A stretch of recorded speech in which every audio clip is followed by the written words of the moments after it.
جی ناظرین، محمد صلاح الدین میرے ساتھ موجود ہیں، پاکستان کے ٹاپ ریٹڈ فری لانسر ہیں۔ آئیے ان سے بات کرتے ہیں۔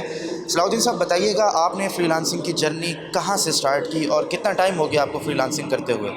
سب سے پہلے تو بتاتا چلوں کہ میرا تعلق ہارون آباد سے ہے اور یہ ساؤتھ پنجاب کا سب سے زیادہ بیکورڈ علاقہ ہے، تو ہمیں بہت زیادہ مشکلات فیس کرنی پڑی اس میں۔ اور تقریباً میں 4 سال لاہور رہا ہوں، اور لاہور رہنے کے بعد وہاں پر ہم نے ایکسٹریم کامرس کے تھرو یہ والے کورسز کیے ہیں، اور ان کے انکیوبیٹر کے اندر ہی ہم نے ساری ٹریننگ لینی ہے۔ ٹریننگ لینے کے بعد ہم نے اپنا وہاں پہ ایک ایجنسی اوپن کر لی ہے، تو الحمدللہ تقریباً 5 سے 6 سال ہو گئے ہیں۔ 5 سے 6 سالوں کے اندر اندر ہمارے پاس خود کے 17 اکاؤنٹ ہیں، اور ملینز میں ہماری الحمدللہ اس وقت ارننگ جا رہی ہے، اور تقریباً 1500 سے 2000 بچے ہیں جو کہ ہماری ٹیم میں شامل اور کام کر رہے ہیں۔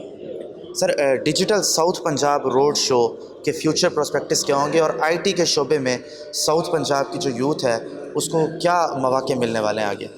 سر، ہمارے علاقے کا سب سے بڑا مسئلہ یہ ہے کہ ہمیں یہاں پہ فیسیلیٹیٹ نہیں کیا جاتا، تو ڈیجیٹل ساؤتھ پنجاب کے حوالے سے ایک بہت بڑا انیشیٹو ہے عوام کے لیے، کہ جو لوگ اسلام آباد بہاولپور آتے تھے ہمارے علاقوں سے اٹھ کے، یا انہوں نے لاہور جانا ہے، فیصل آباد جانا ہے، کہیں بھی جانا ہے، تو اب ڈیجیٹل ساؤتھ پنجاب کے ذریعے ان کو اپنے شہر میں یہ سب کی سب سکلز پرووائڈ ہوں گی، اور وہ اچھے طریقے سے اپنی ارننگ کر سکیں گے، اور اپنی جو فیملی ہے فیملی کو کے لیے ایک ارننگ ہینڈ بن سکیں گے۔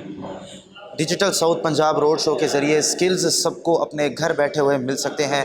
کیمرہ مین عثمان گھوٹیا کے ساتھ حذیفہ شکیل، آفاق نیوز، بہاولپور۔